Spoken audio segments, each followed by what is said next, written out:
tal? ¿Cómo le va? Bienvenido a su programa Pensamiento Analítico, el programa en el cual analizamos los temas de la vida cotidiana con un punto de vista psicoanalítico, intentando ver un poco más allá, cuáles son las razones inconscientes y la psicodinámica de estas cosas que nos suceden a todos. Muchas gracias por haber participado en la encuesta semanal. Esta semana quedó ganadora la pregunta o el tema de los hijos manipuladores. Y fíjese cómo hablamos aquí largo y tendido en este canal sobre la responsabilidad de los padres, la responsabilidad de la madre, ¿no? Todo lo que tiene que ver con la crianza. Pero y luego, ¿qué pasa con los hijos? ¿No? A final de cuentas, ¿cuál es la responsabilidad que van cargando los hijos desde que los vemos pequeñitos? ¿No? A veces muy, muy pequeñitos, apenas están aprendiendo a hablar y los niños ya quieren hacer de nosotros o como que nos toman la medida, ¿no? De que nos están chantajeando, nos dicen ciertas cosas, ¿no? Y no se digan los adultos. Y ahí, ¿qué es lo que sucede?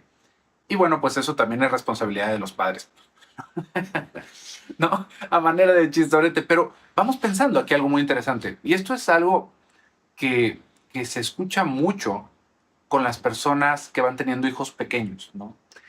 Es que él me pide que haga tal cosa o ella no me quiere hablar si no hago tal cosa, se pone a llorar, me hace estos berrinches y escuchamos a los padres hablar de los niños como si fueran unos monstruos así de 3 metros que pesan 400 kilos con una boca enorme que todo lo devoran y que a todos pueden forzar a que hagan su voluntad.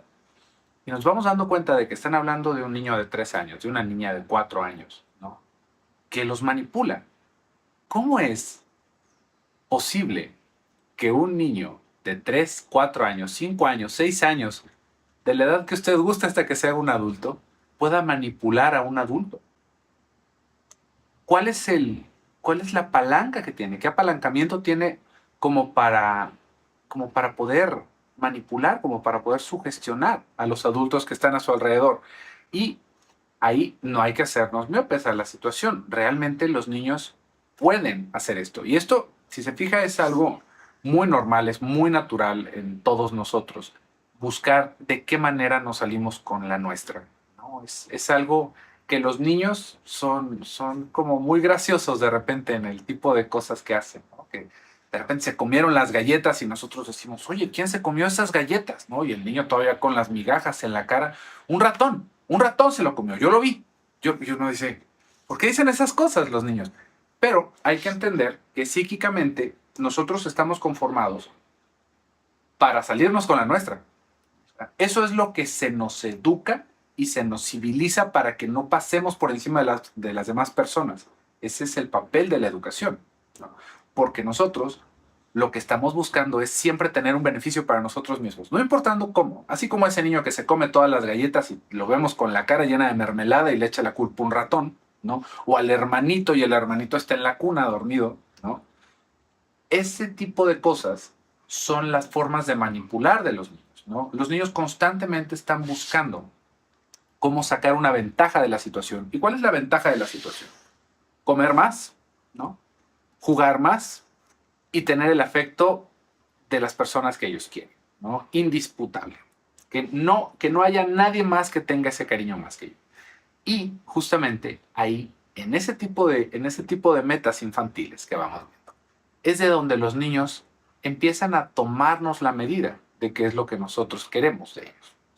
Si de repente a nosotros nos ve esa criaturita como una figura frágil, alguien que de todo llora, que si nos dicen que no nos asustamos y que estamos intensamente necesitados de afecto, que esto es una de las principales cosas por las cuales podemos caer en una manipulación infantil así de rápido. Si el niño se da cuenta de que a nosotros nos angustia que nos deje de querer, el niño se va a agarrar de eso. Todos los niños se van a agarrar de eso. Porque entonces, fíjese cómo empieza este juego de me compras tal cosa, o me das tal cosa, o me llevas a tal lugar. Y nosotros decimos, no, tengo trabajo, tengo algo que hacer, o no tengo dinero, tal vez en este momento. ¿Y qué es lo que empiezan a decir estos niños manipuladores? Ya no me quieres, o ya no te quiero, ¿no? Por qué eres así de malo conmigo? ¿Por qué me niegas estas cosas cuando claro que tú puedes? Claro que tú eres un adulto y yo estoy dependiendo de ti. O sea, no lo haces porque eres malo conmigo. Y nosotros, como adultos, si estamos en esta posición frágil de afecto, nos quedamos con esta idea, me va a dejar de querer, me va a dejar de querer y va a querer a las personas que sí le den cosas. Esto es algo que también vemos muy a menudo, muy a menudo cuando hay una separación de los padres, cuando es un divorcio, que los niños empiezan a decir, es que mamá me compró tal cosa, ¿no? O es que papá me llevó a tal lugar, o es que él sí me deja hacer tal cosa. Si se fija, ¿qué es lo que está haciendo el niño? A veces, muchas veces es mentira. Lo que están buscando el niño es contrapuntearnos. ¿Para qué? Para el niño salirse con la suya. Y siempre son cosas de lo más sobres, ¿no? Banales. Que se quieren dormir más tarde, que quieren un juguete, que quieren nuestra atención, ¿no? Y es hacernos sentir mal porque hay alguien más que sí se los está dando. Entonces, fíjese ahí qué es lo que sucede. Uno podría decir, pues es que son unos niños, ¿no? Muy manipuladores. Todos los niños son manipuladores. Todos. Y son ladrones y son perversos y polimorfos, ¿no? Porque son niños, es normal. Es normal, se están educando. A los niños se les quita eso con educación, ¿no? Si un niño nos está diciendo eso, ¿qué debería decirle un adulto? Responsable, fortalecido. No me importa que tu padre sí te deje hacerlo porque estamos en casa y estas son las reglas aquí, ¿no? Y si me lo estás diciendo como para intimidarme de alguna manera, ¿a qué quieres llegar? ¿No? Es confrontar este tipo de cosas, ¿no? Esto es una regla, esta es una norma que tenemos aquí. No hay dinero, no está pasando esto, no me estás entregando resultados, quieres un premio, pero yo te veo que no estás cumpliendo con tus obligaciones, ¿no? Y el niño va a hacer un berrinche, ¿no? Y va a llorar y va a patalear y nos va a decir que nos odia, porque el niño efectivamente en ese momento nos odia. Pero si nosotros nos mostramos como que el odio de los niños nos destruye, de ahí se van a agarrar. Y ahí empiezan a buscarle, porque entonces nos amenazan. Ya no te quiero, me voy a ir a vivir con mi mamá, o me voy a ir a vivir con mi papá, o quiero irme a vivir con mi abuela. Ustedes no me tratan bien. Y empezamos con ese pleito, porque el niño lo que quiere, a final de cuentas, es salirse con la suya.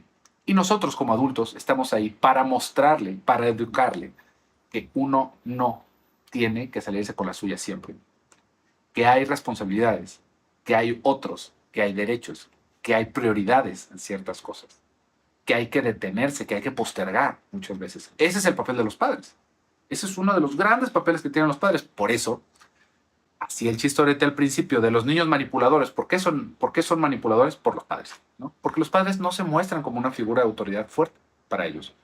No se prestan como para ponerles límites. Y un niño que crece sin límites no va a madurar como tal. Vamos a ver estos adultos que efectivamente siguen haciendo berrinche, que siguen pataleando y queriéndose salir con la suya, estacionándose en todos lados, metiéndose en las filas, robándose las cosas, robándose los celulares y los ventilados, ¿no? En lugar de buscar el dueño.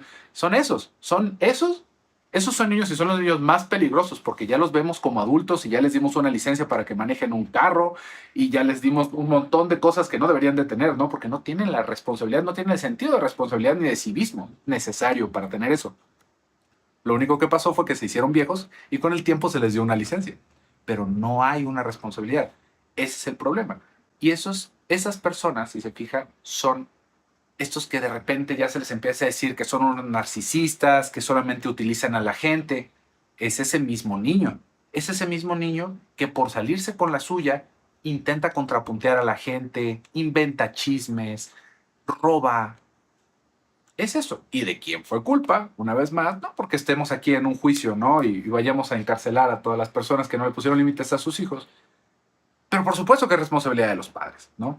No hay nada como pensar es que este niño es malvado. Y si se fija, hay como todo un mundo de ficción sobre los niños malvados. Esto es una cosa que como que nos evoca algo ominoso, ver figuras de niños. Porque vea usted en las películas, por ejemplo, ¿cuáles son los fantasmas? El fantasma es de un niño que murió ahogado, ¿no? Y el niño ahí todo desbaratado. O que de repente la casa está embrujada y se escuchan niños jugar al fondo. Oiga, ¿por qué nos daría miedo eso, no? A mí me daría miedo, no sé, pues, un demonio que nos vaya a robarle el alma, ¿no? Que nos prive de los sentidos, que me haga que me caiga una mala suerte, una enfermedad. Pero en la ficción es que los fantasmas son niños jugando. ¿Cómo resulta ser intimidante que haya un niño jugando en una casa? ¿Por qué está embrujada si es un niño jugando? ¿No? Es que aquí se aparece una niña. Ese es un relato constante. Acá, al menos acá en México es la niña que anda por ahí, ¿no? Es, por qué nos genera esto? Porque los niños son espeluznantes si los vemos de esta manera. Los niños no se frenan de hacer muchas cosas. Los niños son como ese instinto que todavía no ha sido educado, que todavía no ha sido dominado. Entonces, hay muchos adultos que ven a los niños y les evocan miedo, literalmente miedo, porque es como si fuera algo raro, como si fuera algo malo, porque los niños a veces nos dicen unas cosas espantosas, ¿no? Que no lo esperaríamos de un adulto. Es muy, muy, muy interesante entenderlo de esta manera, porque si se fijan, nuestro papel se vuelve directamente educarlos, ¿no? Si nosotros los trajimos al mundo, ¿no? O si ustedes están en algún papel de educación, si no, denle la vueltita y que se encargue alguien más, ¿no? A menos de que sea un familiar cercano, pero no se tome esa responsabilidad. A nadie le gusta que le ayuden a educar a sus hijos. Pero el papel de los adultos es ese, dar un ejemplo, mostrarles a los niños cómo se debe de comportar uno, ¿no? Y también vamos a tener a los adultos que dan un mal ejemplo, ¿no? Que está el papá que dice, papá, ¿me puedo comer una galleta? Sí, pero ya que no nos vea tu mamá, ¿qué está enseñando? ¿Qué está enseñando? ¿No? Que el padre de entrada no tiene autoridad. En segunda, que se puede hacer algo malo, pero sin que nos vean, ¿no? Para que no tengamos repercusiones. ¿Por qué resulta ser eso una travesura? ¿No? Porque le estamos enseñando es un niño. Pero lo estamos enseñando porque nosotros así lo vivimos, porque ese padre también está atemorizado de la mamá, ¿no? Y que también se quiere comer una galleta y está utilizando al niño como una excusa para comerse otra galleta, pero la mujer les va a hacer una cara, entonces se tienen que esconder. Si se fija cómo está ella totalmente volteada la cuestión en la casa, ¿no? ¿Quién está manipulando a quién y por qué se tienen que estar comportando de esa manera los adultos? Entonces, una vez más, la responsabilidad va siendo de los padres. No es que haya niños malvados. Otra de las fantasías que vamos teniendo, si se fijan en las películas, es que se adopta un niño y era un adulto, pero pequeñito, ¿no? Y era malvado, y era un asesino, y robaba cosas, y lastimaba a la gente, porque otra vez es como todo ese poder que les vamos atribuyendo a los niños. Pero los niños son niños, no tienen fuerza, no tienen forma de sostenerse ellos mismos. Si no están entre adultos, los niños se mueren. ¿Cuál es el riesgo que corre uno con un niño? ¿No? O sea, ¿cómo nos podría llegar a intimidar un niño? No hay forma. Pero lo que nos va generando esto es la sensación, la fragilidad que vamos cargando de que nos dejen de querer. Y fíjense cómo ahorita hemos estado hablando justamente de los pequeñitos, ¿no? Pero igual, y usted ya se está viendo en una circunstancia muy distinta, ¿no? ¿Y qué pasa cuando ya uno crece? ¿No? Porque podríamos pensarlo que si son, no sé, infantes todavía, ¿no? Que están de sus 0 a sus 8 años, 7 años, pues ese es el caso. Pero luego, ¿qué pasa cuando ya empiezan a estar pubers los niños, ¿no? Que ya se empiezan a ver un poquito más adultos. O con los adolescentes. ¿Qué sucede con los adolescentes? ¿Cómo le ponemos límites a un adolescente? Esa es una pregunta tan común en los comentarios, ¿no? Y que a veces me doy la tarea de responder. Pero ¿cómo le ponemos límites a un adolescente? Se ponen los límites desde antes, porque si ya llegamos con un adolescente que ya tiene un cuerpo de adulto, que ya está a 2, 3 años de poder adquirir ciertos derechos como un adulto, y no nos dimos a la tarea de educarlo, es así como si usted me dijera, atrapé un hipopótamo salvaje, ¿cómo le puedo enseñar a que use el excusado? No hay forma, no lo intente, no lo intente, lo van a lastimar, ¿no? Va a acabar herido alguien ahí. Es lo mismo que pasa con los adolescentes. Ya, tristemente, nos vamos a dar cuenta que es muy poco lo que podemos hacer cuando ya dejamos que las cosas se empeoraran durante tanto tiempo. Con los púberes todavía hay tiempo. Mientras más va pasando, mientras más de la personalidad se va cuajando, más difícil es poder encuadrar esa cabecita. Porque hay que entender acá algo, ¿no? Porque estoy haciendo como mucho énfasis en que cómo nos va a intimidar un niño y que también hay muchos adultos que piensan que educar a los niños es intimidarlos y mantenerlos con miedo, ¿no? A mí no me vas a hablar de esa manera, ¿no? A mí me vas a respetar. Es aprovechar que los niños son pequeñitos y que no se pueden defender para imponernos con fuerza y con voz y con presencia, ¿no? Y eso tampoco es la mejor forma, ¿no? Porque el niño entonces solamente va a crecer teniéndonos miedo. Y el miedo no se puede enfrentar, sino que se intenta esquivar, ¿no?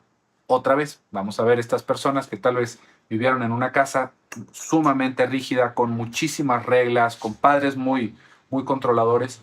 Y si se tuvo la fuerza libidinal, lo que sucede es que se escapan esos niños, se van, ¿no? Se van, se salen por las ventanas, se salen escondidas, no nos dicen nada. y hacen su voluntad, ¿no? Y que constantemente se la pasan castigados, pero que el niño se da cuenta de que pues, no lo vamos a matar a chanclazos ningún día. Entonces, son niños que también se van imponiendo al castigo físico y se va haciendo una cosa innecesaria totalmente. No, se lo estoy diciendo porque no es la cuestión intimidar a los niños, o sea, como si él me va a intimidar, no, yo lo voy a intimidar, no, sino que es poder encuadrar todas esas cosas, poder encuadrar ese tipo de cosas, explicarle por qué uno no debe de mentir, por qué uno no debe de intentar manipular a las personas, por qué uno no puede estar comiendo dulces y galletas todo el día, porque se deben de estar reservando ciertos espacios, porque debemos de postergar. Eso es lo que nosotros tenemos que explicarles. Y los niños no lo van a entender a la primera, ni a la segunda, ni a la tercera. O sea, son años de estárselos diciendo. Eso es lo difícil de estar con criaturas. Eso es lo difícil de educar. Y por eso es que es tan difícil ver adultos que están como más íntegros en ese aspecto de su persona. Porque no hay tantas personas realmente que se den a la tarea de tener una constancia con ese tipo de educación para los demás. Entonces, hay que pensar lo que si ya está en una adolescencia, pues es poco lo que vamos a poder mover. Pero aún así seguimos siendo los padres. Aún así podemos seguir educando. Nosotros como personas realmente toda la vida vamos a ir cambiando, pero mientras más va avanzando nuestra vida, menos de nosotros cambia. Y no por la edad, sino por lo significativas que resultan las experiencias. Si se fija, cuando somos pequeñitos, todas las experiencias son nuevas, todas las experiencias son muy significativas. La primera relación que tenemos, ¿no? La primera vez que fuimos a la escuela, nuestro primer amigo, la primera vez que fuimos a la playa. Todas esas cosas es una primera vez. Ya cuando estamos adultos, no son tan significativas las nuevas vivencias como las primeras y por lo tanto es más difícil que nos vaya a cambiar el rumbo y que nos vaya a estructurar de una manera diferente. Hay poco que se puede hacer con los adolescentes, sin embargo, hay que seguir haciendo un esfuerzo, por eso de la manipulación. Y si usted se quedó con ganas de que habláramos un poquito sobre los hijos manipuladores, pero los adultos, ¿no? Porque bueno, sí, todo muy bien con los niños, pero mis hijos ya tienen 30, 40, 50 años y son unos manipuladores, ¿no? Y me siguen haciendo que yo haga su voluntad y siguen exigiéndome cosas y yo me siento atrapada por mis hijos, ¿no? Entonces, si eso fue lo que se quedó con ganas de escuchar, quédese con nosotros para la siguiente entrega, porque en el siguiente video vamos a hablar de los hijos manipuladores, pero en la adultez, porque también es un fenómeno que vale la pena revisar un poquito, masticar y reflexionar. Pero por el día de hoy, hasta acá vamos a dejar el video. Espero que lo haya disfrutado. Yo me despido por el día de hoy. Soy José Luis Amarripa. Hasta pronto.